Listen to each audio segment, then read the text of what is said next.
بر سوختن یار جانیم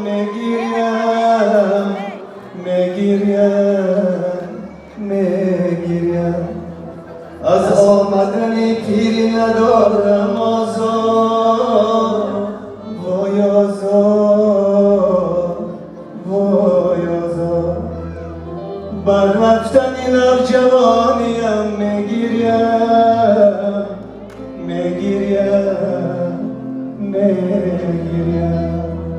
دوستان عزیز روز غربا مبارک باشد. خوش آمدید. صدقه قناعات جان شازد برای من دادر است، بالاتر از یک همکس، همدیار است، همخون است، همریشه است، یک قرصک افتخاری گرم و بلند، راه روشن، محبت، عشق نصیبش از همه مهمتر خاله عزیز ما، دوستی خانواده ما، جای مادر ما، دوستی مادر من خاله نگینبانو بالای سرشان باشند 100 سال دیگر آن رو ببینند و شهزاد گل بسیار گرفتگی همین گل گرفتگی خواهد که ارمان ندارد. من این گل برای شما میگم، به دست خدا میگم به خاطر روزهای گذشته، به خاطر مادر احترام و امیرس زندان.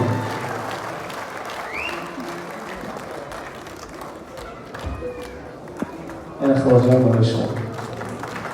آچه قربان شوم در داد بجانم آچه صدقه نامت شوم شیرین زبانم آچه آچه قربانت شوم در داد بجانم آچه صدقه نامت شوم شیرین زبانم آچه آچه ره نگرم به تو به بال و پرم تو اگر زیق شوی غم دنیا بسرم.